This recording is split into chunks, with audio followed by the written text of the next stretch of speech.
So students, आज हम पढ़ने वाले हैं कम्युनिकेशन के बारे में। ठीक, आज हम क्या पढ़ेंगे? हम पढ़ेंगे what is actually communication. So communication is basically a process, it is a process in which we exchange, what we do, we exchange information।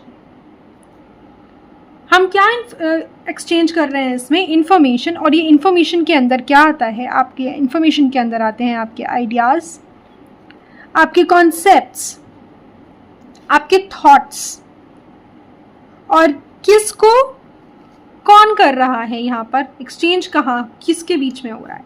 तो एक होता है आपका सेंडर, दूसरा होता है आपका रिसीवर।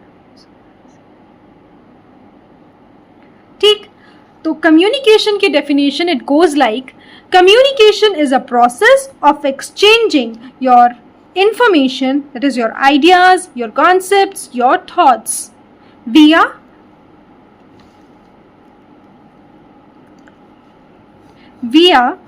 मतलब थ्रू। कैसे कर रहे हैं? मीडियम क्या है? हो सकता है आप बोलकर बता रहे हो तो स्पोकन वर्ड्स, हो सकता है आप रिटन फॉर्म में बताना चाह रहे हो तो रिटन। ठीक, और इसके अलावा होता है जेस्चर्स, जिनके थ्रू आप अपना मैसेज या कोई अपनी बात अपने रिसीवर तक या सामने वाले को पहुंचा रहे हो। ठीक, so communication is a process of exchanging information from sender to receiver through, ठीक है, थ्रू जेस्चर्स, रिटन फॉर्म और स्पोकन वर्ड्स। टू टाइप्स के वर्बल कम्युनिकेशन होता है और एक नॉन वर्बल कम्युनिकेशन होता है। वर्बल कम्युनिकेशन के अंदर आपका आता है ओरल कम्युनिकेशन और written.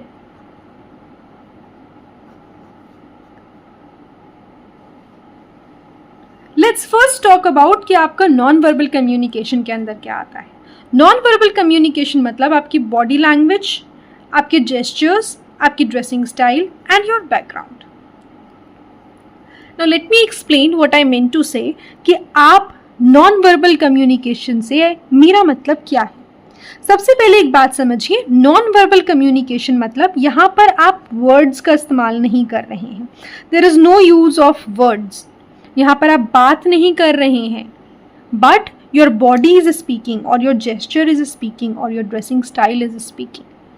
How? Let me give you certain examples. देखिए, जब हम अपने बच्चों के साथ जाते हैं किसी भी गेस्ट के अपने बच्चों के साथ किसी भी रिलेटिव के यहाँ जाते हैं और वहाँ पर कुछ चाय, समोसे, ऐसी चीज़ें आई, कचौरियाँ आई भी होती हैं। ठीक है, तो हम अपने बच्चों को सिखा के जाते हैं कि अगर वो कुछ बोलें कि आप बेटा बिस्किट ले लो, समोसा ले लो, कचौरी ले लो, तो व्हाट दे हैव टू से? दे हैव टू से नो, हम नहीं खाते, या नहीं हम नहीं ले रहे। But what they do, they keep on looking at them. और उनकी बॉडी लैंग्वेज से पता चल जाता है बच्चों की कि उनको सच में चाहिए, वो चाहते हैं खाना।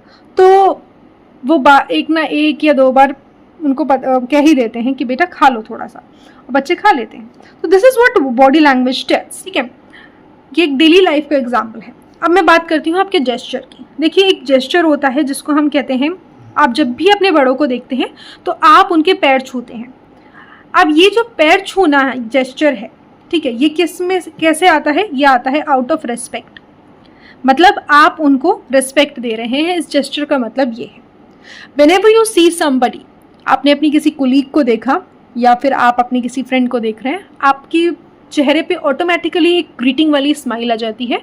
ठीक है, कि saying hi, you don't say hi actually, but आप स्माइल के थ्रू कह देते हो कि हाय, हाउ आर यू।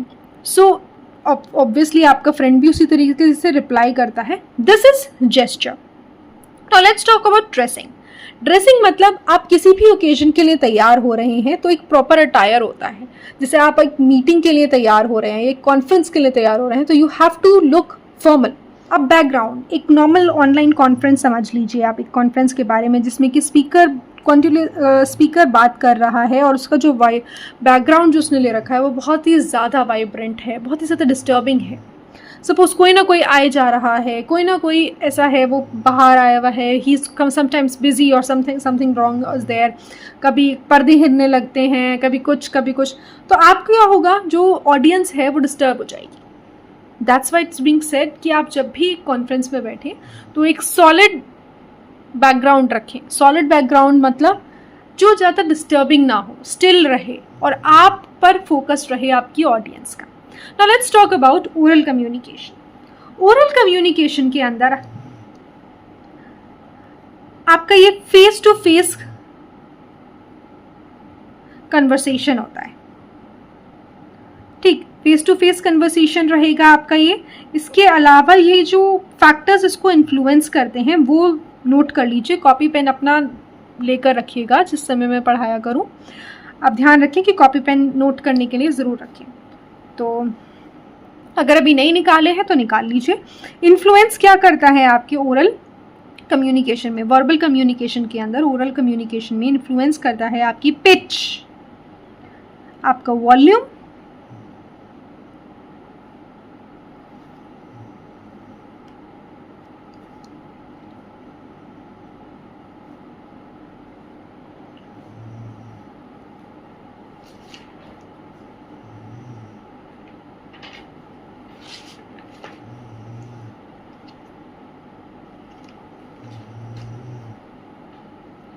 फिर आपकी क्लैरिटी, कितनी क्लैरिटी के साथ बात कर रहे हैं, कितने अच्छे से बात कर रहे हैं, आपकी पिच क्या है जिस समय आप बात कर रहे हैं, जिस चीज़ पर ज़्यादा स्ट्रेस देना है क्या आप उस पर स्ट्रेस दे रहे हैं, जिस पे ज़्यादा स्ट्रेस नहीं दे रहा, आप नहीं चाहते हैं कि ऑडियंस का उस पर फोकस ज़्यादा जाए, आप उस पर नहीं स्ट्रेस देंगे। पर अगर आप चाहते हैं कि पर्टिकुलरली ऑडियंस इसके बारे में ध्यान रखे तो आप उस पर थोड़ा सा स्ट्रेस देंगे, ठीक। वॉल्यूम, समटाइम्स व्हाट हैपन कि स्पीकर की वॉल्यूम इतनी कम होती है कि ऑडियंस अगर चाहे भी उसमें इंटरेस्ट लेना वो नहीं ले पाती।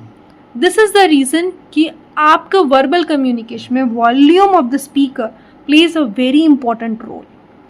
Now let's talk about written communication. When you talk about written communication, first of all, it is not face to face. Face to face नहीं होगा ये। क्यों? क्योंकि आप कुछ चीज़ लिख रहे हैं, लिख कर भेज रहे हैं, तो ऑब्वियसली जो रिसीवर है, ठीक है, जिसको भी आप भेज रहे हैं वो आपके सामने नहीं है, तभी तो आप उसको टेक्स्ट कर रहे हैं।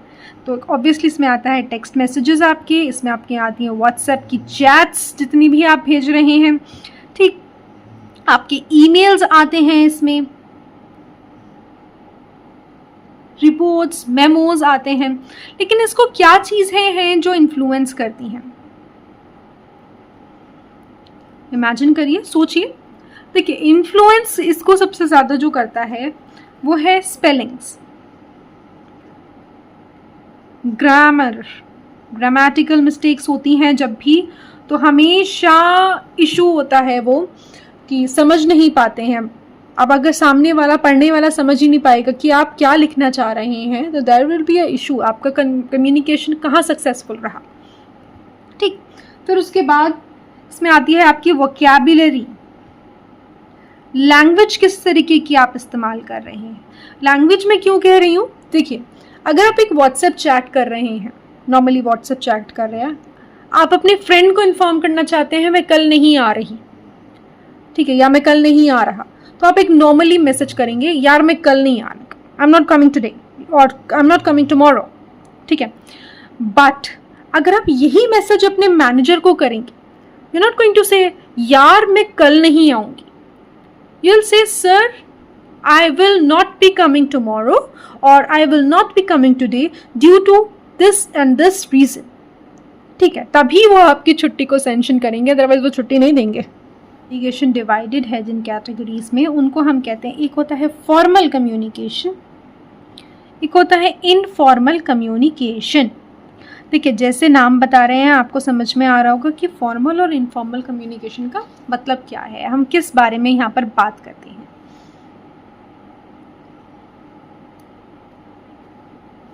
फॉर्मल कम्युनिकेशन के अंदर आपके, जब भी आप कम्युनिकेट करेंगे, जब भी आप कन्वर्सेशन करेंगे फॉर्मल कम्युनिकेशन के अंदर, it will be under certain rules, regulations,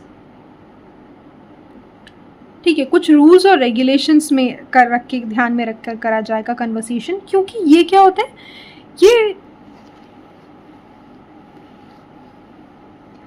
क्योंकि ये इस्तेमाल करा जाता है आपकी कोऑपरेट में, मीटिंग्स में, कॉन्फ्रेंसेस में। ठीक, वहीं आपका जो इनफॉर्मल कम्युनिकेशन होता है, इसके अंदर कोई भी रूल्स रेगुलेशंस नहीं होते। क्यों नहीं होते? क्योंकि ज़्यादातर हम जो इनफॉर्मल कम्युनिकेशन करते हैं वो हम करते हैं अपने फ्रेंड्स से, अपने रिलेटिव्स से,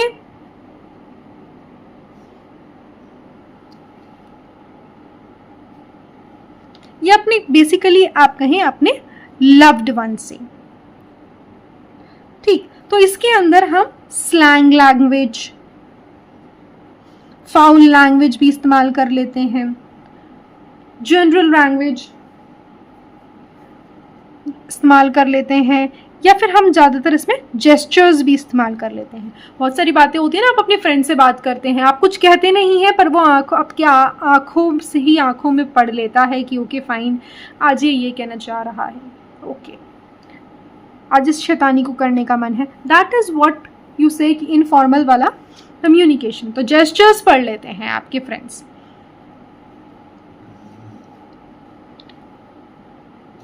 ठीक,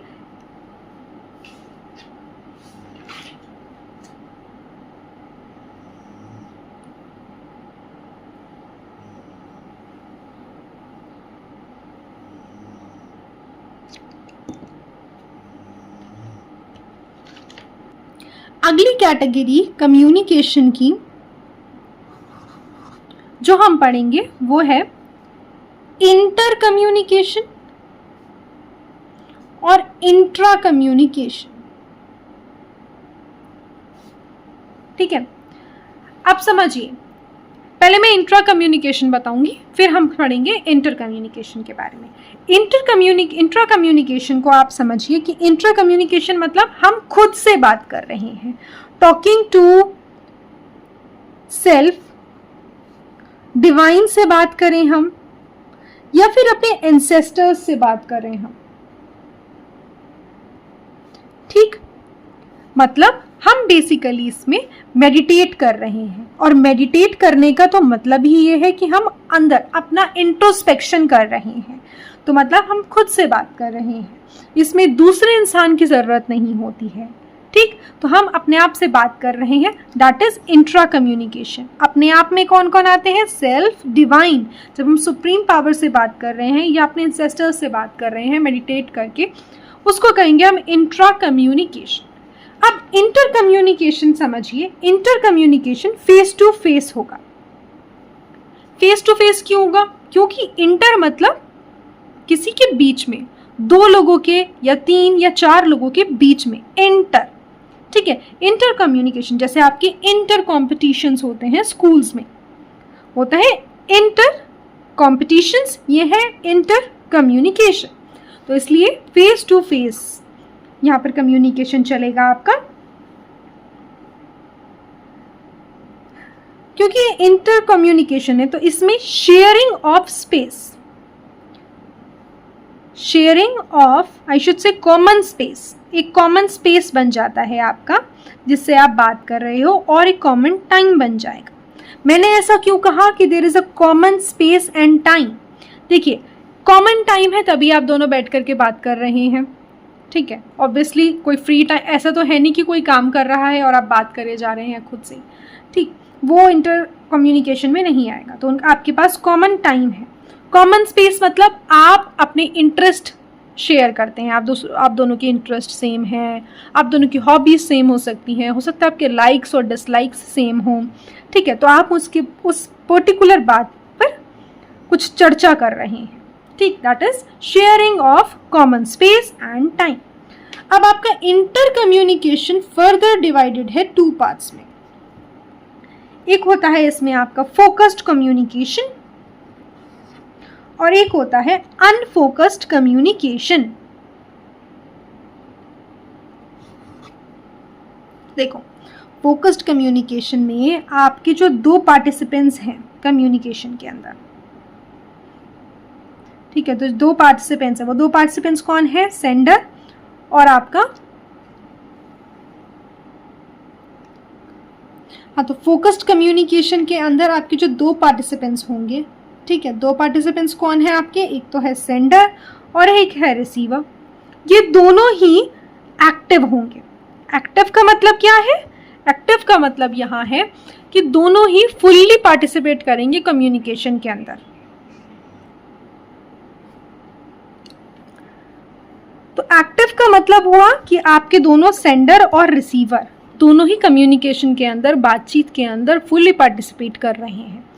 जबकि अनफोकस्ड कम्युनिकेशन के अंदर जो आपके पार्टिसिपेंट्स हैं, जो सेंडर और रिसीवर हैं, जो दो लोग बात कर रहे हैं, उनमें से कोई भी एक हो सकता है, सेंडर हो सकता है, रिसीवर, फुल्ली एक्टिव नहीं होगा। मतलब one is your active one and second participant is passive.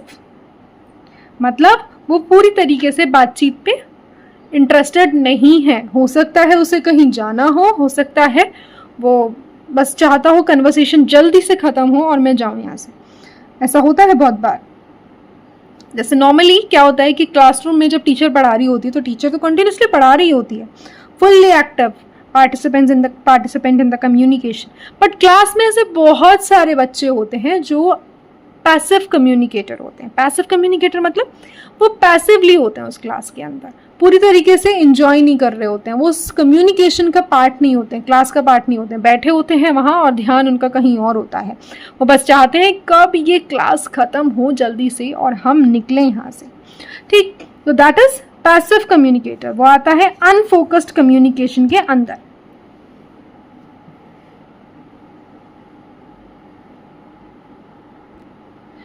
चलिए जल्दी से अब हम अभी तक जितना हमने पढ़ा है उसका एक क्विक रिवीजन कर लेते हैं, फिर मैं आपको बताऊंगी कि स्टेजेस क्या होती हैं कम्युनिकेशन की। तो अभी तक हमने पढ़ा कम्युनिकेशन के बारे में। तो व्हाट इज कम्युनिकेशन? कम्युनिकेशन के लिए हमने पढ़ा कि इट इज अ प्रोसेस, ये एक प्रोसेस है,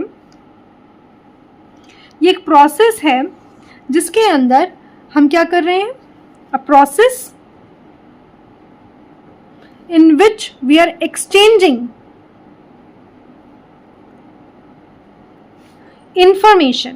ये इंफॉर्मेशन कैसी हो सकती है? थॉट्स आपके आइडियाज, आपके कॉन्सेप्ट्स। कैसे? विया स्पोकन और रिटन और रिटन वर्ड्स, यस, और जेस्चर्स के थ्रू, ठीक। हमने ये चीज़ पढ़ी कम्युनिकेशन के अंदर। अब इसके अलावा हमने पढ़ा कम्युनिकेशन दो टाइप के थे जो बेसिक कहे गए हैं, ठीक है। बेसिक दो टाइप की कैटेगरी है उनकी, दैट इज वर्बल और नॉन वर्बल कम्युनिकेशन। जब हम वर्बल के बारे में बात कर रहे हैं तो वर्बल कम्युनिकेशन मतलब जो आप बोल कर रहे हो सकता है आप वो ओरल फॉर्म में कर रहे हो या हो सकता है रिटन हो। जब मैं कहूँगी ओरल तो ये हो रहा है आपका फेस टू फेस, ठीक। फेस टू फेस होगा ओरल कम्युनिकेशन आपका। इसके अलावा किन किन चीज़ों में ओरल कम्युनिकेशन या वर्बल कम्युनिकेशन आपका एम्प्लॉय किया जाता है? जैसे स्पीच में टेलीफोनिक कन्वर्सेशन, हाँ आप उसमें बात कर रहे हैं, ठीक है, तो टेलीफोनिक कन्वर्सेशन में आप बात कर रहे हैं। इसके अलावा आपका वीडियो कॉन्फ्रेंसिंग,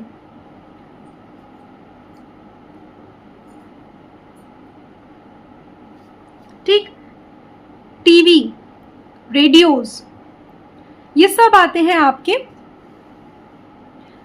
ये सब आते हैं आपके ओरल कम्युनिकेशन के अंदर। जबकि रिटन कम्युनिकेशन के अंदर, ठीक है, रिटन कम्युनिकेशन सबसे पहले तो फेस टू फेस नहीं होगा। दूसरी चीज इसके अंदर क्या आएगी, ये एम्प्लॉय कहाँ हो रहा है, हमने यहाँ पे पढ़ा कि ये कहाँ कहाँ एम्प्लॉय हो रहा है, ओरल वाला वर्बल कम्युनिकेशन आपका speech, telephonic conversations, video conferencing, TV, radio. अब बात कर लेते हैं कि आपका रिटन कन्वर्सेशन किस में आता है, रिटन या रिटन वर्बल कम्युनिकेशन। पहली बात फेस टू फेस नहीं होता, जो मैंने अभी बताया आपको, ये यूज़ होगा आपका ईमेल्स में, टेक्स्ट मैसेजेस जितने भी आप करते हैं ये सारे उसमें, लेटर लिख रहे हैं अगर आप किसी को, वैसे तो आप इतने लिखे नहीं जाते हैं बट स्टिल लेटर लिख रहे हैं आप किसी को, तो वो आएगा रिटन कम्युनिकेशन में। ठीक, अब मैं आपको बता देती हूँ ये दोनों इन्फ्लुएंस किससे होते हैं, इन्फ्लुएंसिंग फैक्टर्स क्या हैं इनके, इन्फ्लुएंसिंग फैक्टर्स। देखिए ओरल कम्युनिकेशन जो इन्फ्लुएंस होगा वो होगा आपकी पिच से, स्पेलिंग गलत हो गई मेरी पिच की पिच से, वॉल्यूम से आपका, ठीक है, वॉल्यूम के अलावा किस में होगा, स्पीड क्या है आपकी, बिल्कुल सही सोच रहे हैं अगर आपने यही सोचा तो स्पीड किस तरीके से रही आपकी ओरल कम्युनिकेशन में, क्लैरिटी कितनी है, क्या आपके वर्ड समझ पा रहा है सुनने वाला या नहीं, तो क्लैरिटी इज इम्पोर्टेंट। फिर उसके बाद रिटन वर्बल कम्युनिकेशन के अंदर आती हैं जो इन्फ्लुएंस करते हैं आपके कम्युनिकेशन को, ठीक है, वो स्पेलिंग्स, ग्रामर,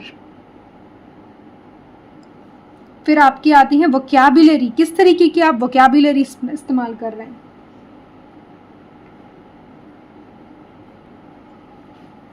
लैंग्वेज क्या है आपका, सही लैंग्वेज है, सही इंसान से सही लैंग्वेज इस्तेमाल कर रहे हैं या नहीं। फिर मैं बात करूंगी यहाँ पर नॉन वर्बल कम्युनिकेशन के बारे में। नॉन वर्बल कम्युनिकेशन के अंदर आपके आती हैं कि स्पीकर की कैरेक्टरिस्टिक्स, मतलब जैसे किस तरीके की अपीयरेंस है उसकी,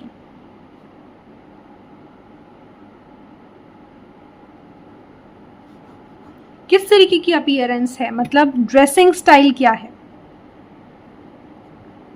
फिजिकली किस तरह से दिख रहा है वो, मतलब उसकी हाइट क्या है, उसका वेट क्या है। सपोज हाइट और वेट में क्यों कह रही हूँ, सपोज एक फिटनेस जिम ट्रेनर है और वो बहुत मोटा है, बहुत मोटा, ओबेसिटी उसको हुई हुई है, फटीक उसको बहुत ज़्यादा है, और वो कह रहा है एक्सरसाइज करनी चाहिए। अगर वो ये चीज़ बोलेगा कि एक्सरसाइज कितनी इंपॉर्टेंट है आपके लिए, तो उतना इफेक्टिव मैसेज नहीं होगा आपका, ठीक है ना। वहीं अगर एक फिट इंसान ये बात कहे कि how much exercising is important, healthy food is important, तो आपको वो बात समझ में आएगी कि अच्छा ठीक है, ये तो खुद ही इतना फिट है तो इसकी बात उतनी रेलेवेंट है। ठीक, इसके अलावा नॉन वर्बल कम्युनिकेशन के अंदर आता है आपके जेस्चर्स, किस तरीके के जेस्चर्स आप इस्तेमाल कर रहे हैं, इस बारे में हमने अभी बात करी थी। जेस्चर्स में मैंने आपको एग्जाम्पल दिया था कि जिस तरह से छोटे बच्चे बड़ों के पैर छूते हैं, तो it is a gesture of respect, वो अपनी रिस्पेक्ट दिखा रहे हैं उनको। ठीक, तीसरी चीज मैंने जो आपको नॉन वर्बल कम्युनिकेशन में बताई थी वो थी बॉडी लैंग्वेज, किस तरीके की बॉडी लैंग्वेज। अब देखिए कहीं पर भी मैंने यहाँ पर एग्जांपल बताया था कि कहीं पर भी आप जा रहे हैं एंड समटाइम्स व्हाट हैपन कि आपकी अपनी बॉडी लैंग्वेज से ये बता रहे हैं कि you not confident enough for certain job, तो आपका इंटरव्यूअर आपको हायर नहीं करेगा। क्यों? क्योंकि जब आपको ही अपने ऊपर कॉन्फिडेंस नहीं है तो how could that other person put his confidence over you. तो कॉन्फिडेंस कहें या कहें आप body language is extremely important in your non verbal communication.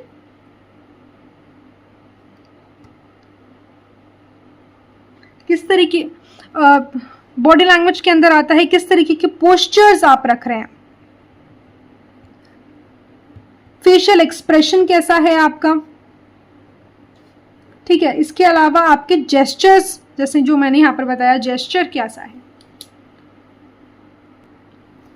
अगला टाइप जो हमने पढ़ा था दैट वाज फॉर्मल कम्युनिकेशन और नॉन फॉर्मल कम्युनिकेशन। ठीक, फॉर्मल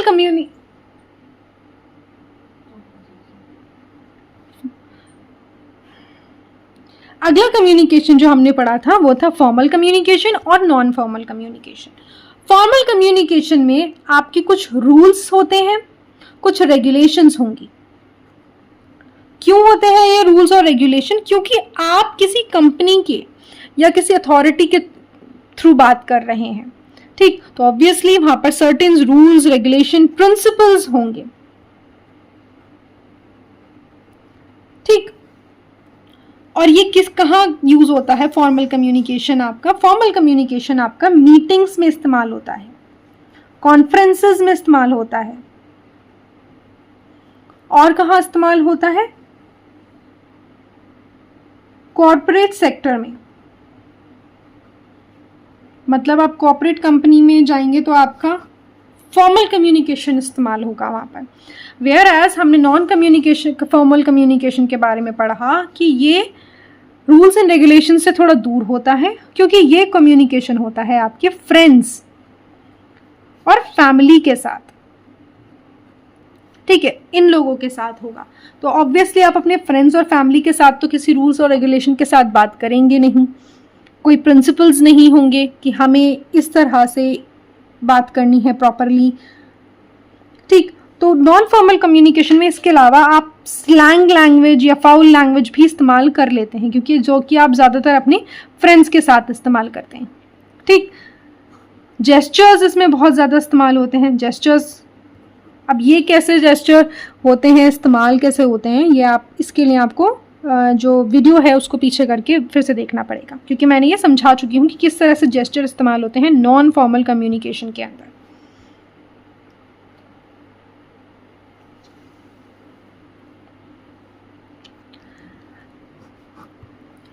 अगला जो टाइप था, जो ये लास्ट कैटेगरी है, ये है आपकी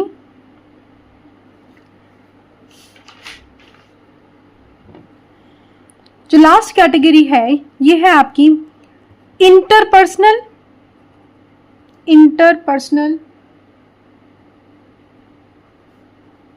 और इंट्रापर्सनल।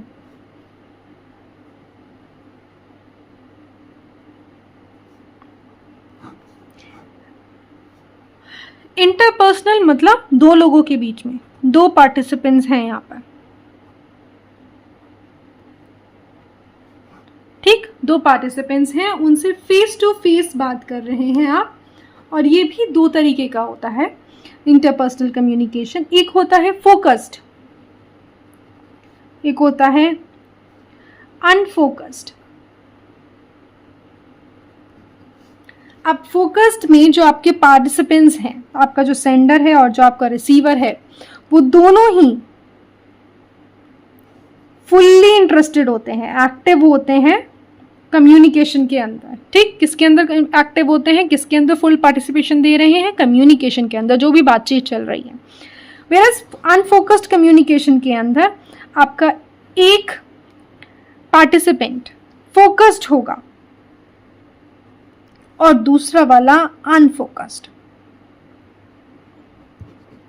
ठीक? अब ये भी मैं आपको समझा चुकी हूँ वीडियो के पीछे, तो थोड़ा बैक करिए, थोड़ा सा अगर आपको याद नहीं है तो you need to go back, फिर से इसको पढ़िए, कॉन्सेप्ट क्लियर करिए अपना, और फिर रिवीजन पे वापस आइएगा। इंट्रापर्सनल कम्युनिकेशन के अंदर मतलब हम अपने एंसेस्टर्स से बात कर रहे हैं, डिवाइन से बात करते हैं, या फिर खुद से ही बात करते हैं। कभी कभी होता है ना कि हम सामने शीशे के सामने खड़े होते हैं, या फिर हम प्लानिंग कर रहे होते हैं कि अच्छा कल से इतनी पढ़ाई करनी है, कल मैं इतनी पढ़ाई कर लूँगा, 3-4 चैप्टर तो कल के कल ख़त्म कर दूंगा, और फिर क्वेश्चन पेपर्स भी स्टार्ट कर दूंगा, और वैसे वो हो नहीं पाता है। But talking to yourself planning is also a part of interpersonal communication.